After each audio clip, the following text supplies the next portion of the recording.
Hello friends, मन की बात बाइकर के साथ में आप सभी का स्वागत है। आज हमारी गेस्ट हैं मिसेस समीरा अगेन, जो आज हमें कुछ नए नॉलेज देना चाहेंगे जो हमारे व्यूवर्स के लिए बहुत ही इंपॉर्टेंट है। तो मैम प्लीज़ आप बताइए आज आप हमें क्या बताने वाले हैं। Okay, hi Rishabh. Hope everybody is safe and at home. तो एक बार फिर से मैं आपके प्लेटफॉर्म पे हूँ और I am really happy and grateful that कि मुझे एक और बार मौका मिल रहा है अपने एक्सपीरियंसेस और अपनी मन की बात आपके व्यूअर्स के साथ और सारे राइडर्स के साथ शेयर करने का। तो आज की वीडियो में हम बात करेंगे कुछ जो कि बहुत ही ज़्यादा इम्पोर्टेंट है किसी एक राइडर के लिए। और जब हम कभी प्लान करते हैं एक राइड, तो चाहे वो शॉर्ट राइड हो या बिग राइड हो, हर एक राइड का कुछ बेसिक प्लान अप बहुत ज़रूरी होता है। तो आज हम उसी के बारे में वीडियो कंटिन्यू करेंगे। तो मैम बताइए हमारे व्यूवर्स को कि एक लॉन्ग ट्रिप प्लान करने के लिए किस टाइप की प्लानिंग करना एक बाइकर के लिए ज़रूरी है। जब प्लानिंग की बात आती है तो ये तो फर्स्ट और फोरमोस्ट चीज़ है किसी भी लॉन्ग राइड और शॉर्ट राइड, या जब आप बाइकिंग को कंसीडर करते हैं as your commute for travelling. तो प्लानिंग के डिफरेंट टाइप्स होते हैं, डिफरेंट कैटेगरीज होती हैं। तो जैसे कि जब हम प्लानिंग करते हैं तो उसमें हमें कुछ चीज़ों की चेकलिस्ट क्रिएट करनी पड़ती है, बिकॉज हम रोड पे ट्रैवल कर रहे हैं, बाय रोड जा रहे हैं। तो उसमें हमें सर्टेन चीज़ें हैं जो हमें कैरी करनी होती हैं। साथ में हमें एक रूट प्लान क्रिएट करना होता है, हमें अपनी मोटरसाइकिल को प्रिपेयर करना होता है, हमें माइंड सेट करना होता है, हमें ये भी देखना होता है कि किस तरीके के राइडिंग गेयर्स हमें कैरी करने हैं। तो ये जो चीज़ें होती हैं के अंदर, और इसका सबसे इम्पॉर्टेंट बेस है आपकी डिसीजन मेकिंग। तो आप चूज कर सकते हैं अपना type of luggage, type of route, और आप कैसे कम्यूट करेंगे बेसिस ऑन कि आप कौन सी डेस्टिनेशन पे जाते हैं, आप क्या टाइम ड्यूरेशन चूज करते हैं, आपका क्या पर्पस क्या है उस राइड को फॉलो करने का। इस सब चीज़ों के ऊपर प्लानिंग डिपेंड करती है। ये भी बताइए हमारे व्यूवर्स को कि ये जो जब भी हम बाइकिंग कोई ट्रिप करते हैं तो उससे पहले मोटरसाइकिल को कैसे प्रिपेयर करना चाहिए। तो ऋषभ, मोटरसाइकिलिंग के से रिलेटेड हम आज बात कर रहे हैं, और ऑफ कोर्स नाम हमारे आज के सेशन का है ही कि लॉन्ग ट्रिप्स में हमें कैसे जाना है। तो मतलब हमें प्लानिंग के ऊपर बहुत ज़्यादा इम्पोर्टेंस देनी होती है, और उसमें जो सबसे पहले चीज़ आती है वो आती है हमारी मोटरसाइकिल। अब हमारे डिफरेंट कैटेगरीज ऑफ मोटरसाइकिल्स होती हैं। इसमें एडवेंचर टूरर भी होता है, उसमें स्ट्रीट स्पोर्ट्स भी होता है, उसमें हमारा बेसिक कम्यूटर भी होता है, और सुपर बाइक्स भी होती हैं। तो हमें सबसे पहली चीज़ ये कंसीडर करनी चाहिए कि हम किस तरीके के रूट को प्लान कर रहे हैं, किस तरीके की डेस्टिनेशन पे हम जा रहे हैं। उस हिसाब से हमें अपनी बाइक का चॉइस करना चाहिए। तो हर जगह पे हम अपने सुपर बाइक्स नहीं लेके जा सकते हैं। माउंटेन्स में रिस्ट्रिक्शंस होते हैं कि हम ज़्यादा लो सीटेड बाइक्स जो होती हैं उनको नहीं लेके जा सकते हैं। पर वहीं पे एक जो लाइटर वर्जन ऑफ मोटरसाइकिल होता है उसको लेके जाना बहुत ही बेस्ट चॉइस होता है। इसके साथ साथ एक कंसिडरेशन भी हमें लेनी होती है कि हमें कितने दिन का ट्रिप हम कर रहे हैं, किस तरीके से चीज़ें हमें मेंटेन करनी पड़ेंगी। वो सब बेसिक रिक्वायरमेंट्स जो होती हैं वो मोटरसाइकिल को प्रिपेयर करने के लिए, और उसके साथ साथ हमारे माइंडसेट को प्रिपेयर करने के लिए भी जरूरी होती हैं। तो सबसे पहली चीज़ बाइक प्रिपरेशन में होती है हमारी एक फुल सर्विस बाइक। हमें एज अ राइडर हमें पता होना चाहिए कि हमारी मोटरसाइकिल का एक फुल सर्विस चेकलिस्ट क्या है, जो कि हमें राइड पे लेके जाने से पहले भी कवर करना होता है, और जब हम राइड कर रहे हैं उसके साथ साथ भी कुछ पॉइंट्स जो होते हैं हमें रेगुलरली बाइक की मेंटेनेंस के लिए करना पड़ता है, ताकि किसी तरीके की रुकावट जो है हमारे ट्रिप में ना आए, ताकि हमारा ट्रिप बीच में रुके ना, उसकी वजह से हमें बाइक को वापस ना भेजना पड़े, कुछ एक्सीडेंट्स ना हो। तो फुल सर्विस बाइक में इंजन ऑयल होता है, आपका चेन सेट, पूरा स्प्रॉकेट आपको प्रॉपर्ली रखना पड़ता है। आपका when it comes to things like कि मतलब आपका एक पूरा जो चार्ट, मतलब you can sit with the mechanic, आप जहाँ से कराते हैं या जब आप सर्विस स्टेशन में देते हैं तो आप उनके साथ में थोड़ा बैठ के टाइम स्पेंड भी कर सकते हैं, और अंडरस्टैंड भी करना चाहिए हमें कि हमारी बाइक किस तरीके से फंक्शनली मैकेनिकली कैसे वर्क करती है। उसके साथ साथ जब आप राइड कर रहे हैं तो आपको कुछ एक ऐसी चीजें हैं जो आपको अपनी बाइक के लिए कैरी करने चाहिए। जब हम लगेज सेट करते हैं तो उसमें we should not always pack कि हमें ये कपड़े रखने हैं, हमें ये खाना रखना है। ज्यादा से ज्यादा स्पेस अगर हम अपने टूल बॉक्स के लिए, जो कि आपकी बाइक से रिलेटेड है, अननेसेसरली बड़ा टूल बॉक्स लेके जाना जरूरी नहीं होता। और हम कंप्लीटली जो बाइक के साथ टूल आता है पाउच, उस पर भी रिलायबल नहीं हो सकते। तो जो बेसिक और रेगुलर टूल्स जो आपके बाइक पे यूज होते हैं, वो आप अपने मैकेनिक से पूछ के उसका एक पैक बना सकते हैं और वो आप कैरी करिए। स्पेशली आजकल मोस्ट ऑफ द बाइक्स में एलन की यूज होती है, तो उसका एक छोटा बॉक्स आता है which is not very expensive, जिसमें सारे की सेट के हिसाब से एलन की गिवन होता है, तो आप वो यूज कर सकते हैं। तो एक इंजन ऑयल आपको 1 लीटर, मिनिमम 1 लीटर आप अपने साथ इंजन ऑयल कैरी कर सकते हैं, जो कि आप हर रोज आप सुबह अपने बाइक का इंजन ऑयल चेक कीजिए। अगर आपको कम लगता है तो आप उसको टॉप अप कर सकते हैं। कूलेंट आप कैरी करना चाहिए। चेन मेंटेनेंस बहुत जरूरी होती है, ताकि चेन आप हर 3 से 4 दिन में चेन क्लीन कर सकते हैं अगर आप बहुत ही डर्ट वाले एरिया में जा रहे हैं, या आपको अगर मौका मिले तो अपनी बाइक को वॉश कराइए 4 से 5 दिन में। इससे क्या होता है, ये छोटे छोटे टिप्स होते हैं, लेकिन ये किसी भी तरीके की बाइक रिलेटेड इश्यूज को अवॉइड कर देते हैं। आप अपना ब्रेक पैड्स का जो सेट है वो प्रॉपर रखिए। आप उसको कैरी भी कर सकते हैं अपने साथ में, क्योंकि ये ऐसी चीजें होती हैं जो आपको शायद इमिडिएटली ना मिले, आपको वेट करना पड़ेगा, बट अगर आप कैरी करते हैं तो आप साथ के साथ लगवा सकते हैं। तो ये छोटी छोटी चीजें हैं जो कि मेंटेनेंस पॉइंट ऑफ व्यू से एक राइडर को कंसीडर करनी चाहिए जब वो राइड करते हैं। और शुरू तो जैसे मैंने बोला है कि एक प्रॉपर फुल टाइम सर्विस जो होती है बाइक की, वो हर एक राइड से पहले कराइए। बेसिक चेकअप छोटी राइड से पहले हो सकता है, लॉन्ग राइड में एक प्रॉपर बाइक चेकअप, ताकि आप मेंटली और फिजिकली भी अपने मोटरसाइकिल के साथ रिलायबल रह सकें। Great ma'am. तो व्यूअर्स, जैसे कि मैम ने बताया है, आप जब भी कोई राइड करें तो उससे पहले अपनी बाइक की एक सर्विस जरूर करा लें। तो मैम आप हमें ये भी बताइए कि कौन कौन से एक्सेसरीज हैं जो बाइक के साथ हम राइड पर कैरी कर सकते हैं।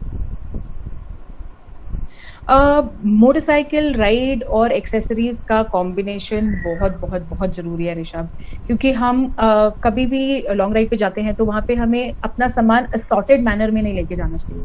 हमें पता होना चाहिए कि हम क्या कैरी कर रहे हैं, और उसकी एक स्पेसिफिक स्पेस होती है, तो हमारे पास हम ज्यादा कंसंट्रेट कर सकते हैं राइड करने में, एक्सप्लोर करने में।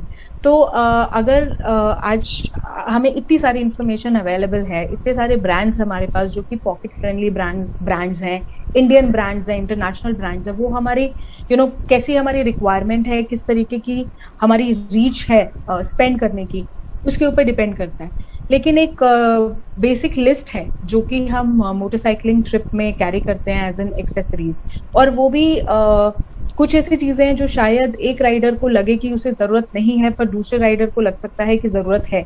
तो आप अपने हिसाब से अपनी लिस्ट को अपडेट कर सकते हैं। जरूरी नहीं है कि आपको जो नेट पे अवेलेबल है या जो आपको बताया जा रहा है आपको वही फॉलो करना है।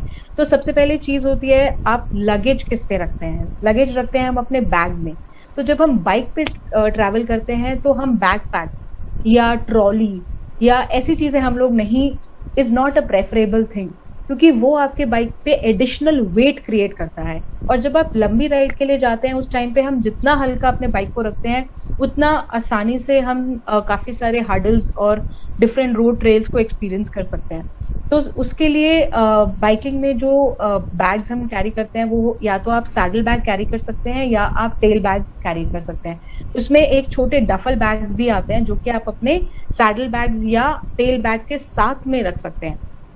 इन बैग्स को रखने के लिए आपको थोड़ा एडिशनल प्रोडक्ट्स अपने बाइक पे लगाने पड़ते हैं। जैसे टेल रैक के लिए अगर आप एक एडिशनल टेल बैग के लिए टेल रैक अगर आप अपने बाइक पे लगवाते हैं तो उससे बाइक पे वेट डिस्ट्रीब्यूशन प्रॉपर होता है, और अगर आपके साथ कोई पिलियन पीछे बैठते हैं तो उनको भी स्पेस मिलता है, क्योंकि आप अपनी बैक सीट को कवर नहीं करते हैं। सिमिलरली सैडल बैग्स रखने के लिए सैडल रैक्स आते हैं, जैसे कि हमारी स्पोर्ट्स स्ट्रीट बाइक्स होती हैं, KTM हो गया, डोमिनर हो गया, पल्सर हो गया, ये बाइक स्ट्रीट स्पोर्ट्स होती हैं, एरोडायनामिक शेप बाइक्स होती हैं। तो इसके ऊपर आप क्रूजर की तरह सैडल बैग्स नहीं रख सकते हैं, तो उसके लिए आपको छोटे साइज के सैडल बैग्स को सैडल रैक्स के साथ रखना पड़ता है।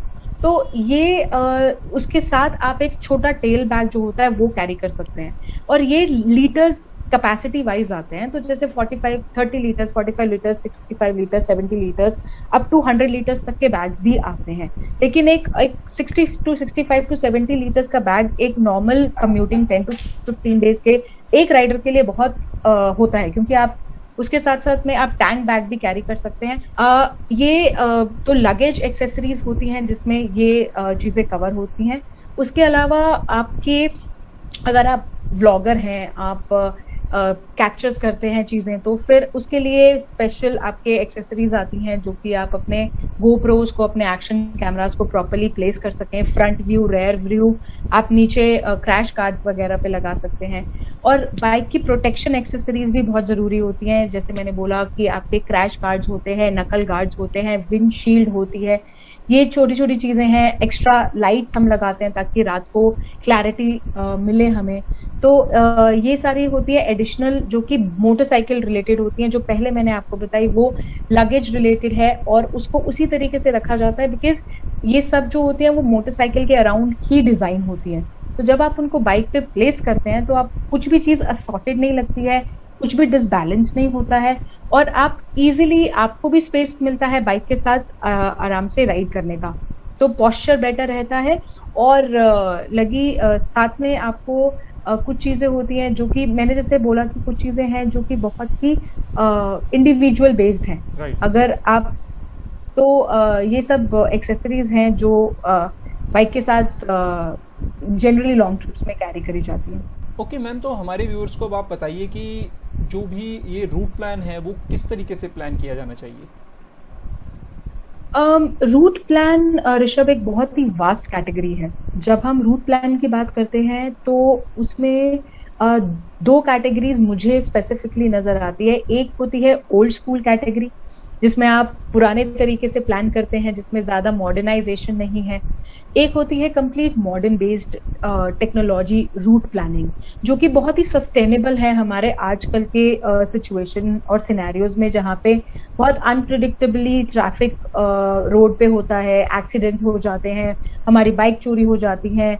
ये सब चीजों के लिए हमें कुछ ना कुछ टेक्नोलॉजिकल एस्पेक्ट भी रूट प्लानिंग के अंदर लाना पड़ता है, जिसको मैं बहुत ही मॉडर्न बेस्ड टेक्नोलॉजी बोलती हूँ, which is a kind of revolution based, जो कि होना भी चाहिए जब हम जिस तरीके से हमारी मोटरसाइकिलिंग और ट्रैवलिंग का कम्युनिटी इंक्रीज हो रहा है। तो old school travelling route planning में ऋषभ बेसिकली सबसे पहली चीज होती है कि आप अपनी डेस्टिनेशन चूज करते हैं।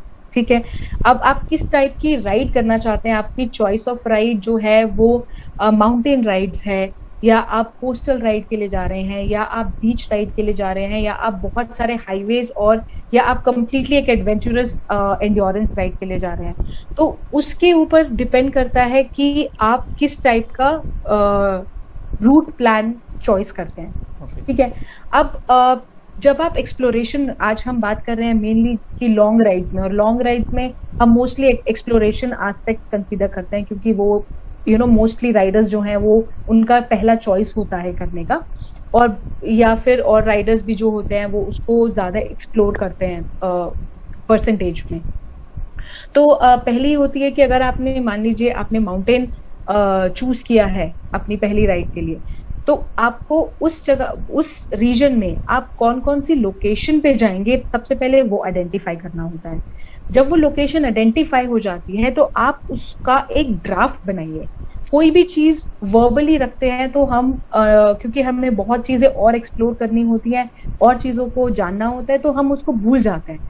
तो हमेशा पेन पेपर, ओल्ड स्कूल है तो आप एक पेन पेपर पे लिखना साथ साथ लिखते रहिए कि आपको कहाँ जाना है, आप कहाँ से कहाँ रूट प्लान कर रहे हैं।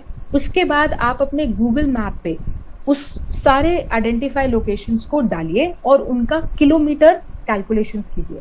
जब आपका पूरा किलोमीटर काउंटडाउन हो जाता है, उसके बेसिस पे आप अपना फ्लो, कि आप कहाँ आपका स्टार्ट पॉइंट होगा, कहाँ आपका पिक पॉइंट होगा और कहाँ आपका स्टॉप पॉइंट होगा, उसके बेसिस पे आप अपनी डेस्टिनेशन लोकेट कर सकते हैं। And once this is done, उसके बाद आपके पास एक 90% रूट प्लान जो होता है रेडी हो जाता है, और फिर उसके बाद आप ऑनलाइन जाके या किसी ना किसी राइडर से जो वहां से उस जगह से बिलोंग करते हैं उनसे कनेक्ट करके आप वहां की इंफॉर्मेशन गेन कर सकते हैं कि उस जगह पे ऐसी क्या क्या एक्टिविटीज हैं या क्या क्या लोकेशन है जो आप एक्सप्लोर कर सकते हैं अपने टाइम बाउंड के ऊपर। और इसी से बेस्ड पे आपका लास्ट पॉइंट बन जाता है जो कि है कि आप पर दिन कितना राइड करेंगे, आपका कितना फ्यूल कंजम्पशन होता है, कहाँ आपको रहना है, कौन सी लोकेशन पे आपको चीजें ढूंढनी है कि मुझे क्या खाने के लिए मिलेगा, मुझे क्या रहने के लिए मिलेगा, मैं कुछ और एक्टिविटीज उसमें इंक्लूड कर सकता हूँ या कर सकती हूँ। तो ये तो होता है। और वहां जाके भी जब आप अपने डेस्टिनेशन पे, बट मेक श्योर कि ओल्ड स्कूल में भी आपका स्टार्ट पॉइंट जो है वो श्योर होना चाहिए। आपको पता होना चाहिए कि आप पहले दिन और एटलीस्ट पहले दिन आप कहाँ जा रहे हैं, क्योंकि once you reach there you will meet people who will help you to upgrade and enhance your route। तो वो जब हम लोकल लोगों से मिलते हैं, उनसे बात करते हैं, तो हमें काफी सारी चीजें रूट में ऐड और डिलीट करने के लिए मिल जाती है। मैं will tell you about the modern approach. तो इस सारी ओल्ड स्कूल अप्रोच के साथ एक और चीज एक राइडर ऐड कर लेता है, वो होती है कि आपकी रूट राइड एप्लीकेशंस। बेसिकली ये एप्लीकेशंस क्या करती हैं कि आपने जो रूट प्लान किया है, जब आप अपनी राइड शुरू करते हैं, वो एप्लीकेशंस आपको मल्टीपल ऑप्शंस देती हैं जिसमें आपका पूरा रूट जो है वो स्टोर हो जाता है, रिकॉर्ड हो जाता है। आप उसमें पिक्चर्स भी ले सकते हैं, वीडियोस भी ले सकते हैं। ये बेसिकली एक तरीके से आपके पूरे राइड को रिकॉर्ड कर देता है एक एज अ बैकअप। तो कल को अगर मान लीजिए आपको किसी को हेल्प करना है, कोई आपसे रूट प्लान के बारे में पूछते हैं, तो आप वो उनको शेयर कर सकते हैं और वहां पे आपका वो पूरा रूट दिख जाता है। और इसमें एक और चीज होती है कि आप या तो एप्लीकेशन यूज कर सकते हैं, सॉफ्टवेयर एप्लीकेशन फोन में डाउनलोड करके, नहीं तो आपका गूगल मैप जो होता है वो भी आपके एवरी डे जो भी point A to point B में आप जाते हैं वो पूरा का पूरा अपने टाइमलाइन पे स्टोर कर लेता है। तो आप अपनी राइड खत्म करने के बाद जाके देख सकते हैं कि अच्छा मैं यहाँ से यहाँ गया, यहाँ से यहाँ गई, तो मुझे मतलब एक देयर इज अ प्लेस जहाँ पे आपका रूट जो है वो स्टोर हो गया है। इसमें ये होता है कि आप अगर कल को सेम रूट करते हैं तो आपको पता रहता है कि कौन से रोड्स को आप फिर आप कंपेयर कर सकते हैं कि ये रूट पे ये था, तो मैं ये रूट अगर अप्लाई करता तो मुझे कितना टाइम लगता, मेरा कितना ड्यूरेशन ऐड होता। या आप जहां जहां पे आपको सर्विस स्टेशन मिलते हैं आप वहां पे भी उनको पिन कर सकते हैं, तो other Riders can see that also. और कुछ ऐसे प्लेटफॉर्म्स भी हैं जहाँ पे बहुत सारे राइडर्स जो हैं अपने ये सारे रूट्स और प्लान्स को शेयर भी करते हैं, तो वहां से भी रूट प्लानिंग की काफी ज्यादा इंफॉर्मेशन मिल जाती है। तो कुछ एक ऐसी राइड्स हैं, मतलब कुछ एक ऐसी एप्लीकेशंस हैं जो कि जैसे माई राइड करके है, गूगल मैप का एप्लीकेशन है, कुछ इंटरनेशनल भी हैं, क्योंकि वो राइड्स में वो एप्लीकेशंस में काफी सारी ऑप्शंस होते हैं। और एक होता है थर्ड पार्टी जीपीएस ट्रैकर, जो कि एक आपको एप्लीकेशन और साथ में एक ट्रैकर डिवाइस देता है जो आपकी बाइक पे लगता है। और उस डिवाइस का काफी सारा हेल्पफुल चीज होती है कि जैसे थेफ्ट, अगर मान लीजिए आपकी कोई बाइक चुरा लेता है तो आपको अलार्म मिल जाएगा, इंजन कट का ऑप्शन होता है। इतनी सारी चीजें, टेक्नोलॉजी हमारे पास अवेलेबल है जिससे बहुत सारी situations on the way ride में भी अवॉइड हो सकती है। तो ये दो तरीके हैं रूट प्लान करने के। और जैसे मैं बोलती हूँ कि हमेशा एक सस्टेनेबल ट्रैवलिंग को चूज करिए, तो अपने रूट में ऐसी चीजें रखिए जो कि आप आप एक्सप्लोर कर सके, ऑन द वे लोगों को बता सके अपनी राइड के थ्रू भी कि ये रोड से जाएंगे तो आपको ये चीजें मिल सकती हैं। तो it's a very good blend of old school and new school, जो कि काफी सारे नए राइडर्स को हेल्प करता है रूट प्लान में। ओके, तो अब हमने जाना ओल्ड स्कूल और न्यू स्कूल का डिफरेंस जो मैडम ने बताया। जब राइडर एक बैग लेकर जा रहा है तो उसको क्या बैकपैक में क्या रखना चाहिए आपके अकॉर्डिंगली, थोड़ा सा बताइए। यस, क्योंकि देखिए ऋषभ, लगेज जो होता है ना वो बहुत इंपॉर्टेंट पार्ट प्ले करता है। अपने अभी पीछे ही मैंने आपको बताया कि मोटरसाइकिल रिलेटेड जो लगेज कैरियर्स होते हैं हमारे, वो कितने उनको डिजाइन इस तरीके से किया जाता है कि वो हमारे मिनिमम क्लोथ्स को, मतलब मिनिमम लगेज को हमें एक कॉम्पैक्ट मैनर में क्रिएट करके दें। तो वो तो आपका जो मेजर लगेज होता है, जैसे आपके क्लोथ्स हो गए, आप कुछ बाइक के पार्ट्स रख रहे हैं, या आप कुछ बैकअप मेंटेनेंस के पार्ट्स रख रहे हैं वो आप बड़े कंटेन्ड लगेज एरिया में रखते हैं। लेकिन सबसे जरूरी चीज जो हमारे राइडिंग में होती है वो होता है हमारा एक छोटा बैकपैक। ठीक है, मैंने ये बैकपैक जो है मैंने अपनी खुद की राइडिंग में शुरू से यूज किया, क्योंकि मेरे पास लगेज और ये सब चीजें नहीं होती थी, मुझे पता नहीं था इन चीजों के बारे में। तो बैकपैक जो होता है उसमें आपकी मोस्ट इम्पॉर्टेंट और जो सबसे फ्रिक्वेंटली होने वाली चीजों में यूज होता है वो रख सकते हैं।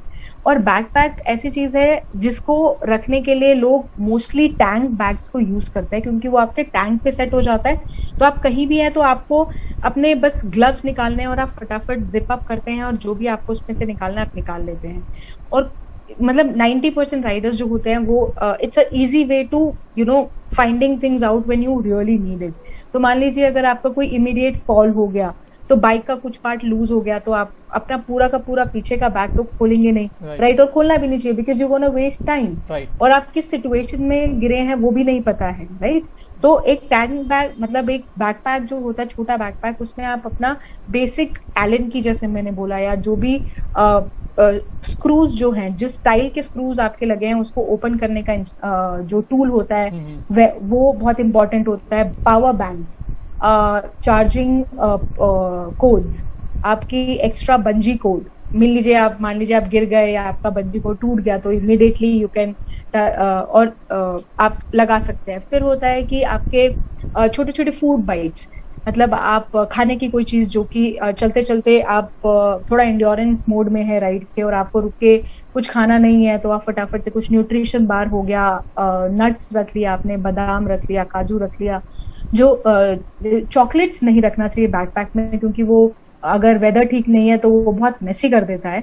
अदरवाइज आप टॉफीज और कैंडीज या च्युइंगम ऐसा कुछ रख सकते हैं विच कीप्स यू अवेक। आपको मतलब हमें बहुत कहीं ना कहीं हमें शुगर की बहुत जरूरत होती है, हमें कार्ब्स की, एनर्जी की बहुत जरूरत होती है, तो ऐसी चीज रख सकते हैं। आपका वॉलेट, कुछ इम्पोर्टेंट पेपर्स, और अगर आप बॉटल, अगर आप generally Riders hydration pack use करते हैं, पर जो नहीं करते हैं उनके लिए they can carry a small pouch of मतलब आप बॉटल रख सकते हैं, आपका इम्पोर्टेंट पाउच बॉक्स रख सकते हैं जिसमें जैसे सिजर होता है, कटर होता है, और कुछ एक हमारे वो टाई जिप्स होती हैं। ये सब छोटी छोटी चीजें जो कि सुनने में और देखने में बहुत छोटी लगती है लेकिन इनका यूसेज बहुत बड़ा होता है। तो एक छोटा सा आप मेडिकल किट रख सकते हैं, जैसे इमीडिएटली अगर आप गिरे तो आपको कुछ स्प्रे चाहिए या आपको इमीडिएट किसी का या किसी और के लिए आपको अगर यूज करना है, तो ये सब चीजें हैं जो कि एक राइडर को अपने बैकपैक में या अपने टैंक बैग में डेफिनेटली कैरी करनी चाहिए लॉन्ग राइड्स में। आप हमें राइडिंग गियर्स के बारे में बताइए, कौन कौन से राइडिंग गियर्स जो है ट्रिप के अकॉर्डिंगली यूज करने चाहिए?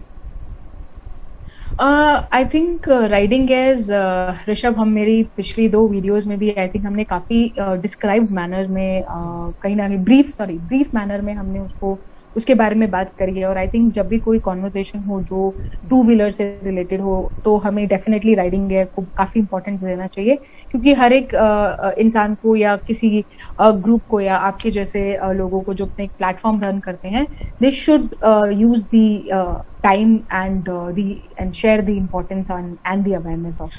तो लॉन्ग राइड के लिए सबसे जरूरी होता है आपका full face helmet, comfort helmet. आपका वाइजर ऐसा होना चाहिए जो कि stick to the helmet properly, और उसके लॉकिंग सिस्टम राइट होने चाहिए। आपका वाइजर का विजन जो है वो उसको हम बोलते हैं कि जैसे 360 डिग्री का विजन होना चाहिए। एंड आपका जो मिनिमम ISI मार्क, जो कि इंडियन स्टैंडर्ड मार्क है, उसका हेलमेट मिनिमम हर एक राइडर को पहनना चाहिए। और उसमें भी आपको और भी अगर आपका रेंज ज्यादा है, आप अच्छे हेलमेट्स में जैसे AGV हेलमेट्स हैं, शोई है, अराई है, ये रेंज वाइज ज्यादा हेलमेट, पर इनका प्रोटेक्शन जो होता है वो बियॉन्ड हमारी एक्सपेक्टेशन के होता है। फिर आता है आपका राइडिंग है। कुछ ब्रांड्स मैं आपको बता देती हूँ, इंडियन ब्रांड्स जैसे वेगा, सील बर्ड, इनमें भी एक्सॉर, ये अप टू 3000 की रेंज में होते हैं।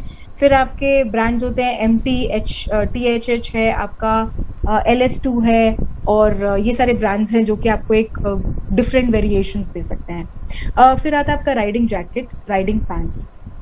Riding jacket, riding pants actually कुछ एक टाइम से काफी राइडर्स जो है वो उसको उसकी यूसेज के बेसिस पे कंज्यूम करना शुरू कर दिया, जो कि बहुत अच्छी चीज है। क्योंकि हम जब एल्बो गार्ड्स और नी गार्ड्स पहनते हैं उसमें जो सेफ्टी एरिया होता है वो बहुत लिमिटेड होता है, लेकिन जब हम एक proper riding gear, protection gear पहनते हैं तो उसमें हमारा ओवरऑल बॉडी पार्ट्स जो होते हैं वो अच्छे से कवर हो जाते हैं। तो इसीलिए काफी लोग जो होते हैं इन्वेस्ट करते हैं आज के टाइम में, और करना भी चाहिए राइडिंग गियर्स के ऊपर। तो हमारे राइडिंग जैकेट और राइडिंग पैंट में भी कैटेगरीज होती हैं, जैसे टूरिंग कैटेगरी होती है, आपका ट्रैक के लिए कैटेगरी होती है, फिर आपकी रोड रेसिंग के लिए कैटेगरी होती है। तो उसके बेसिस पे जो राइडर्स को कम से कम एक लेवल 2 जो कि प्रोटेक्शन लेवल होता है वो उसका राइडिंग पैंट और राइडिंग गियर्स जैकेट कैरी करना चाहिए। और अगर आप नए राइडर हैं तो आप न्यू मतलब जो थोड़े लेवल 1 में भी अच्छी प्रोटेक्शन लेवल होता है आप उसको, सो 4000 to 5000 की रेंज में राइडिंग जैकेट आज के टाइम पे हमें मिल जाती है। ब्रांड्स हमारे पास इंडियन ब्रांड्स जैसे मैंने बोला वो भी है, इंटरनेशनल ब्रांड आपकी चॉइस के ऊपर डिपेंड करता है। पर एक राइडर को मिनिमम जैसे आप मतलब आप राइनॉक्स जा सकते हैं, BBC जा सकते हैं, हमारे पास और भी ब्रांड्स हैं, DSG है, बहुत सारे ब्रांड्स हैं जिनके आपको एक अच्छे उसमें प्राइस रेंज में मिल जाता है और आपका पर्पस भी फुलफिल हो जाता है। फिर आते हैं आपके जैसे मैंने बोला कि अगर आप नहीं कैरी बाय कर पा रहे हैं राइडिंग जैकेट और पैंट को, तो आप नी अच्छे वैरायटी के नी गार्ड्स और एल्बो गार्ड्स को ले सकते हैं। बट जितना अच्छे क्वालिटी के नी गार्ड्स और एल्बो गार्ड्स में का जो प्राइस है उसमें अगर आप थोड़ा पैसा और डाल देंगे तो आपको एक अच्छी राइडिंग पैंट और एक अच्छी राइडिंग जैकेट मिल जाएगी। तो मैं उस पर थोड़ा ज्यादा इम्फेस करूंगी। और सेकंड हैंड भी मिल जाते हैं तो आप बाई कर सकते हैं। फिर आता है आपका राइडिंग बूट्स। राइडिंग बूट्स में भी हमारे जो इनिशियल कैटेगरी होती है वो एटलीस्ट हमें एक अच्छे ग्रिपी एंकल लेंथ शूज के साथ शुरू करना चाहिए। आप डेकेथलॉन के जो ट्रैकिंग शूज होते हैं वो भी ट्राई कर सकते हैं, वुडलैंड के शूज ट्राई कर सकते हैं for your initial days of riding. और उसके बाद आप अपने क्लास ऑफ जिस तरीके से आप राइड कर रहे हैं आप राइडिंग बूट्स ले सकते हैं। सोलेस, शीमा, फोरमा, ये सारे ब्रांड्स हैं। इनमें एक और ब्रांड है ओराजो जो कि एक अच्छे कैटेगरी का जूता देता है फॉर दी स्टार्टिंग राइडर्स। तो ये सब चीजें जो है आपको प्रोटेक्शन वाइज मेंटली बहुत स्ट्रांग बनाता है। जब आप 2 व्हीलर चलाते हैं बाहर, आपको लगता है कि हाँ भाई मेरे पास एक ऐसा कवच है, एक शील्ड है, हम एक शील्ड बना लेते हैं कि अब हम इस शील्ड में चिल होके बाइक चला सकते हैं। ग्रेट। तो मैम आप हमें बताइए कि एक राइडर के लिए क्या हेल्दी लाइफस्टाइल होना चाहिए बिफोर अ लॉन्ग ट्रिप, या फिर जो उसको नॉर्मली या डेली रूटीन पर होना चाहिए, बताइए। यस, डेली रूटीन राइडिंग से पहले और राइडिंग के दौरान और राइडिंग खत्म करने के बाद ये बहुत जरूरी होता है। हम लोगों को कहीं ना कहीं हम इस चीज को सेकेंडरी ऑप्शन रख देते हैं कि ठीक है अगर हम टाइम से नहीं खाएंगे या अगर हम टाइम से नहीं सोएंगे तो चलेगा, हमारी एक्सप्लोरेशन राइड ऐसे ही होती है। लेकिन अगर ये इंडिविजुअल पर्सपेक्टिव है, आपको जिस हिसाब से अपना रूटीन बनाना है आप कोई भी राइडर बना सकता है। लेकिन एक अच्छा अगर हम अप्रोच रखें टुवर्ड्स दिस तो हम काफी सारी चीजें जो है ना वो उसको एक्सप्लोर कर सकते हैं। हमें टाइम वेस्ट नहीं करेंगे, हम उस टाइम को यूटिलाइज करते हैं। इसलिए मैंने कहीं ना कहीं मुझे ये कैटेगराइजेशन बहुत अच्छा लगता है, which is a healthy routine while riding और अ हेल्दी राइडिंग स्टाइल। तो इसमें हम सबसे ज्यादा कंसिडरेशन आता है कि हमें क्या खाना चाहिए। जब हम राइड कर रहे हैं, राइड के टाइम पे आप कुछ भी ऐसा जो कि आपको ज्यादा से ज्यादा एनर्जी दे और आपको हमेशा उसके साथ साथ अपने आप को हाइड्रेटेड रखना होता है। क्योंकि राइडर्स जब हम मोटरसाइकिल चलाते हैं हमारी काफी एनर्जी कंज्यूम होती है, लेकिन हमें रियलाइज नहीं होता है क्योंकि हमें लगता है कि हम सिर्फ एक जगह पे बैठे हैं और बाइक अपना काम कर रही है। लेकिन उसको अगर हम स्पीड में जा रहे हैं तो भी हमारी बाइक जो फिजिकली पावर होती है वो रेजिस्ट करती है मोटरसाइकिल की पावर के साथ, तो हमारी एनर्जी काफी लूज होती है। तो हाइड्रेटेड रहना बहुत जरूरी होता है और स्मॉल पोर्शन में खाना बहुत जरूरी है।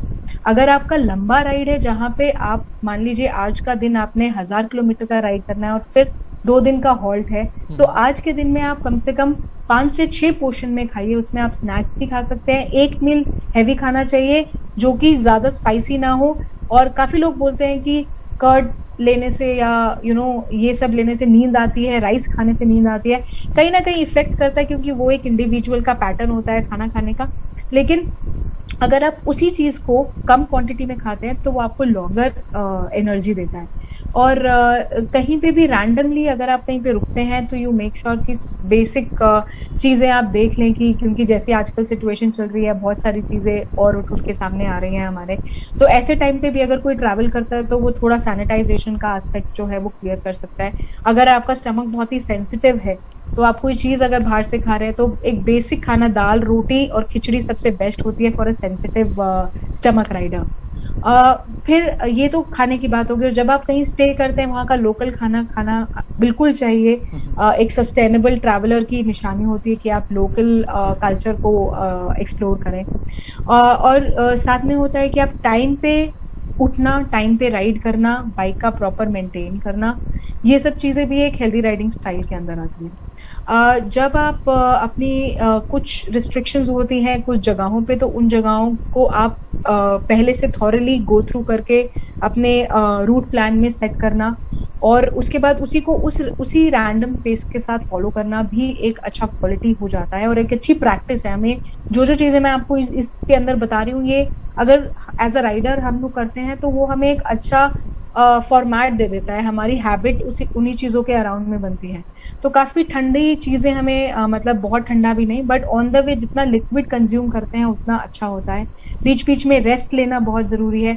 किसी भी राइडर को कभी भी इतना पुश नहीं करना चाहिए कि अगर आपको नींद आ रही है तो you should always stop and take a nap. अगर आपको बॉडी एक हो रहा है तो स्ट्रेचिंग बहुत जरूरी होती है। हम लॉन्ग टाइम तक एक ही पोजीशन में बैठते हैं तो बॉडी स्ट्रेच करना जरूरी होता है। तो depending on your capacity of riding kilometres, every rider should stop and stretch the shoulders, back, legs और एंकल, रिस्ट ये और नेक, ये 5 बॉडी पार्ट्स को डेफिनेटली स्ट्रेच करना जरूरी होता है।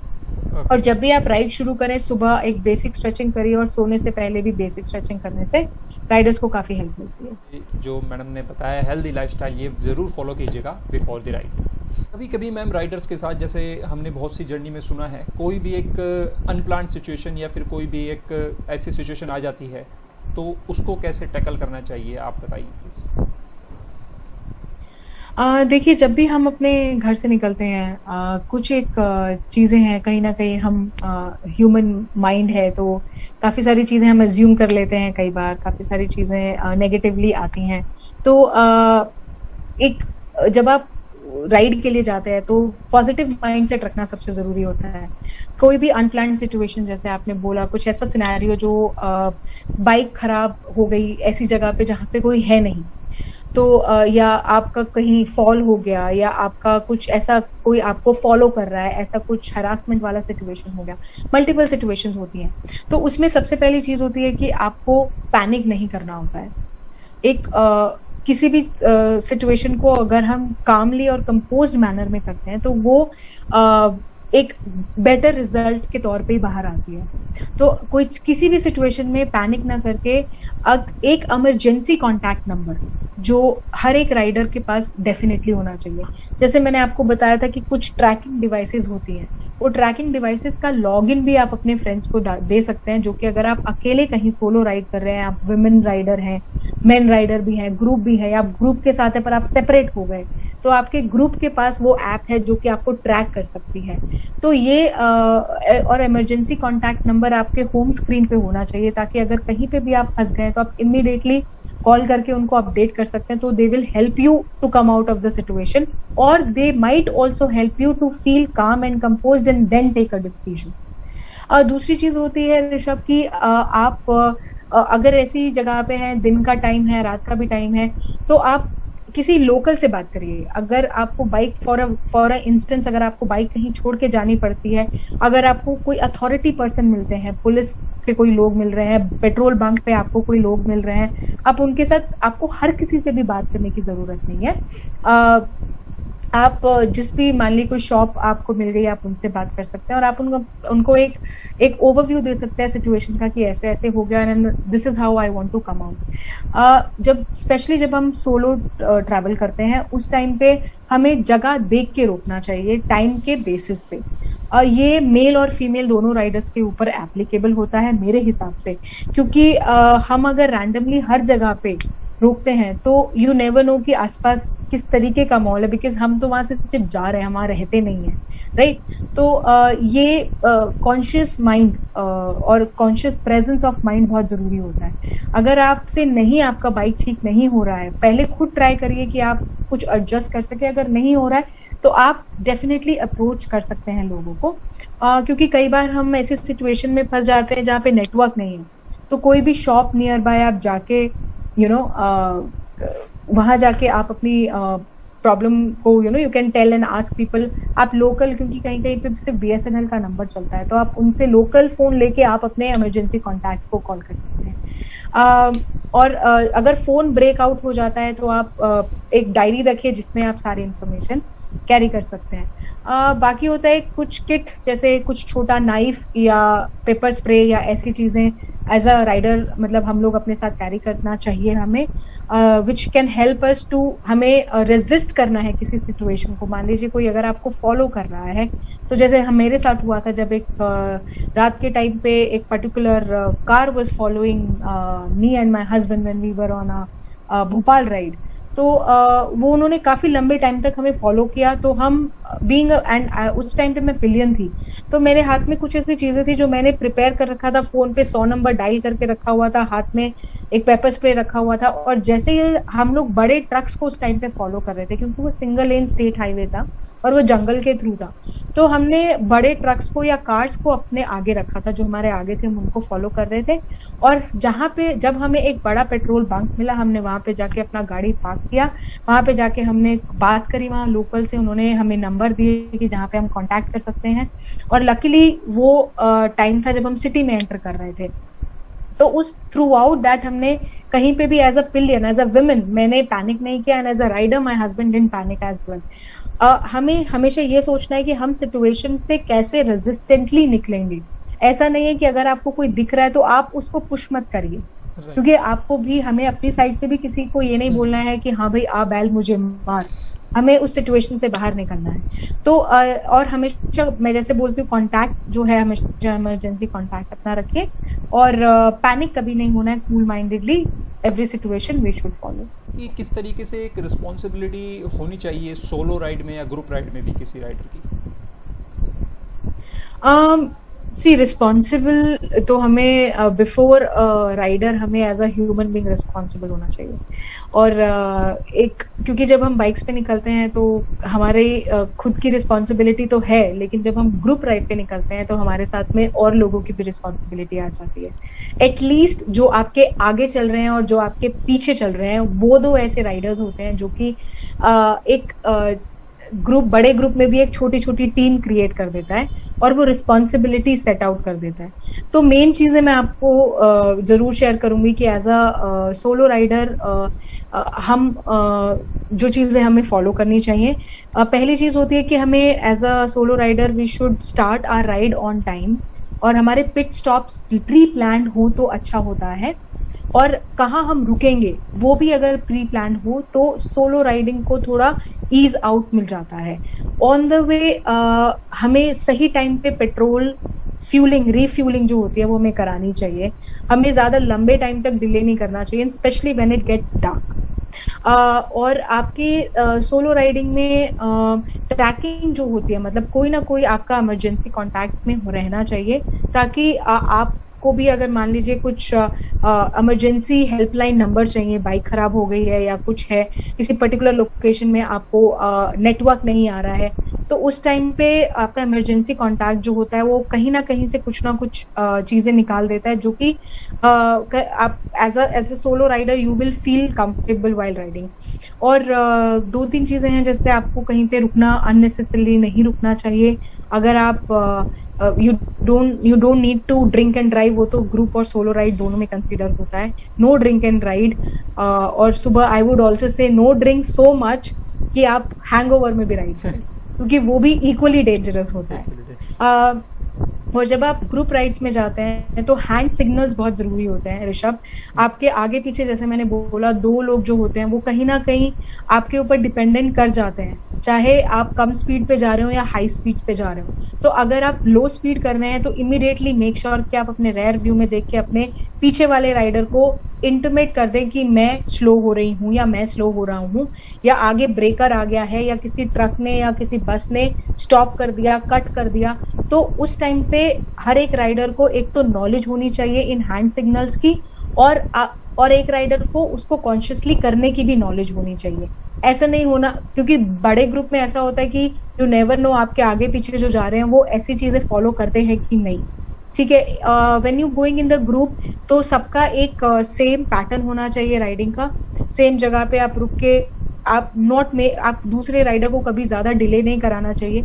और अगर आपका पैटर्न है थोड़ा स्लो जाने का तो बड़े group can divided into smaller groups and then they can destination wise जो है आप जा सकते हैं। लेकिन अगर एक छोटा ग्रुप जो होता है वो काफी एक्सप्लोरेशन, लंबे राइड्स को, लॉन्ग राइड्स को इजी कर देता है, क्योंकि माइंडसेट सेम होता है। बाकी अगर किसी के साथ कुछ इंसिडेंट होता है तो मेक श्योर कि कोई ना कोई राइडर्स जो है वो डेफिनेटली रुक के और उनके साथ उनको हेल्प करके और तब अगले डेस्टिनेशन पे लेके जाएं, बिकॉज वो नए राइडर्स को बहुत मोटिवेट करता है। और अगर आप अकेले जा रहे हैं तो उस टाइम पे भी आप यू मेक श्योर कि आप अपने इनिशियल प्रिपरेशन को स्ट्रॉन्ग रखिए, ताकि ऐसी छोटी छोटी चीजें जो होती हैं वो हमारे नॉन कॉन्शियस एटीट्यूड की वजह से होती हैं। तो and being a women rider also, आप ये सारी चीजें हमें थोड़ी और कॉन्शियसली सोचनी पड़ती है, क्योंकि हमारा सोशल आउटलुक ऐसा है आज के टाइम पे कि when they see a women rider वो बहुत खुश होते हैं, वुमेन राइडर के ग्रुप से भी बहुत खुश होते हैं, लेकिन वो बहुत कम परसेंटेज है। तो अगर हम अपने आप को राइटली पैक्ड करके चलेंगे इन अ सोलो राइड और in a group ride, that will be a very beneficial thing for any rider. ये भी बताइए हमें, जैसे आपने बहुत ही बड़ी बड़ी राइड्स की हैं, एक्सप्लोर किया है बहुत ज़्यादा इंडिया को, तो किस तरीके से एक बड़ी राइड को एक्सप्लोर जो करना चाहिए तो उसके लिए क्या टिप्स होने चाहिए? ऋषभ, किसी भी जगह को एक्सप्लोर करने के लिए, उसकी एग्जिस्टेंस जानने के लिए हमारे पास काफी सारे ऑनलाइन लिंक्स अवेलेबल होते हैं। और उसके साथ साथ में सबसे पहली चीज जो मुझे लगती है, अगर आप एक नए राइडर हैं और आपको लिस्ट ऑफ जगहें बनानी है, तो जो टूरिज्म वेबसाइट्स होती हैं वहां पे उनको अप्रोच करना चाहिए। आपको अपना चेकलिस्ट बनाना चाहिए। जितनी भी चीजें मैंने आज आप लोगों के साथ शेयर करी, वो सब का आपका एक चेकलिस्ट होना चाहिए कि जब आप जाएं तो जाने से 8 घंटे पहले ये सब चीजें आप प्रिपेयर करके रख दें, ताकि आप एक 8 घंटे का अच्छा नींद ले सकें। रही बात एक्सप्लोरेशन की, तो जैसे मैंने बोला कि आप जिस जगह जा रहे हैं उस जगह से रिलेटेड आइडेंटिफाई लोकेशंस करना इज फर्स्ट। उसके बाद उस लोकेशन के अगर कुछ स्पेसिफिक टाइमिंग्स हैं, वो टाइमिंग्स के हिसाब से आपको अपना राइडिंग टाइमिंग को मैच करना। और बाकी किसी भी ऐसे राइडर्स के साथ आप कांटेक्ट कर सकते हैं या कनेक्टिंग पर्सन के साथ कांटेक्ट कर सकते हैं, जो कि मे बी आपको एज अ गाइड हेल्प कर सकते हैं उस जगह को एक्सप्लोर करने के लिए। अगेन ये बहुत इंडिविजुअल चॉइस होती है। जैसे मैं एक राइडर हूँ, मुझे नेशनल पार्क जाना पसंद है, कुछ राइडर्स को नहीं होगा। तो अगर मैं, मान लीजिए मैंने मध्य प्रदेश का प्लान बनाया, तो मैं उसमें से 4 दिन शायद नेशनल पार्क के लिए रखूंगी और दूसरा rider probably off roading trails के लिए रखेगा। तो जो आपकी चॉइस है, उस चॉइस से रिलेटेड डेटा और इन्फॉर्मेशन को कलेक्ट करिए, चाहे आप ऑनलाइन प्लेटफॉर्म से करें या चाहे आप फिजिकली किसी पर्सन के साथ बात करके करें। तो ये इस तरीके से आप एक कलेक्टिव प्लान अपने लिए क्रिएट कर सकते हैं। और उसके साथ साथ में मैं ऐड करूंगी, जब जगहें एक्सप्लोर करने की बात आती है तो वो होती है sustainable travelling. I am a big traveler in terms of when it comes to sustainable traveling. Sustainable traveling का मतलब होता है कि लोकल्स को, उस जगह के कल्चर को, लोकल्स को, एनिमल्स को, किसी को भी हर्ट करे हुए टूरिज्म को फॉलो करना। ठीक है। और सस्टेनेबल ट्रैवलिंग में आपका छोटी छोटी चीजें आती है कि जहां पे आपकी एज अ रिस्पॉन्सिबिलिटी है कि आप किसी भी जगह पे जाएं तो उस जगह को उसी तरीके से रखें जिस तरीके से वो है। अगर वहाँ पे नो प्लास्टिक यूसेज, अपना पानी खुद से कैरी करिए, खाना अपना कैरी करिए, तो साथ में एक प्लास्टिक बैग के बजाय जो रीयूजेबल बैग्स होते हैं उसमें सब कुछ रख के अपना कूड़ा वापस लेके आइए और अपने जहां उसको डालना चाहिए वहां डालिए। तो ट्रैवलिंग को एक इको फ्रेंडली, जो हम बोलते हैं ना, हमारा नेचर की सस्टेनेबिलिटी के लिए हमें अपनी ट्रैवलिंग भी सस्टेनेबल करनी होती है। तो किसी भी जगह को अगर एक्सप्लोर करना है तो उनके लोकल एस्पेक्ट्स के साथ में एक्सप्लोर करिए, तो you will find more happiness than anything else. तो व्यूअर्स, आज हमने जाना मैम से, मैम का इंडिया बुक ऑफ रिकॉर्ड में भी नेम है, और इनकी इन्फॉर्मेशन के लिए आप मैम को फॉलो कर सकते हैं ऑन इंस्टाग्राम हैंडल। मैम, आपका इंस्टाग्राम हैंडल प्लीज़ बता दीजिए व्यूअर्स को। बिल्कुल, मेरा इंस्टाग्राम हैंडल मेरा नाम ही है, समीरा दहिया, SAMEERA DAHIYA।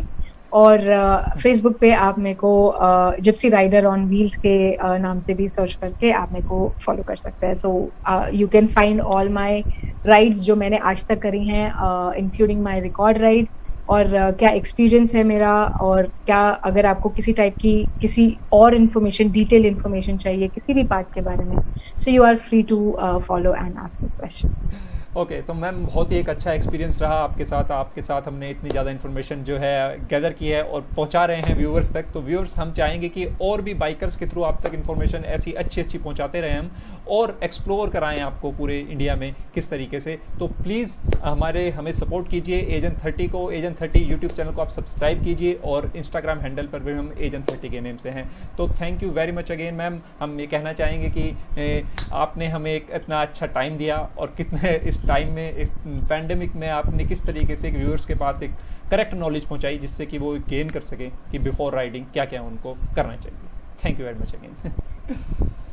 बिल्कुल, thank you so much for again giving me this platform. ये अपॉर्चुनिटी आपने दी कि मैं अपने एक्सपीरियंस को आपके साथ शेयर कर सकूं, और ये मेरा एक्सपीरियंस है। अगर किसी पर्टिकुलर पर्सन को लगता है कि ये ठीक नहीं है, तो वो कैन कॉन्टैक्ट मी, और आप अपना एक्सपीरियंस, जैसे आप एक प्लेटफॉर्म दे रहे हैं सब राइडर्स को शेयर करने का, वैसे ही चलाते रहिए। And guys, do subscribe agent 30 YouTube channel, और मेरे जैसे और भी और मुझसे ज्यादा एक्सपीरियंस राइडर्स भी आपके साथ इंफॉर्मेशन शेयर करेंगे वहाँ पे। So thank you so much and all the best. Okay, thanks.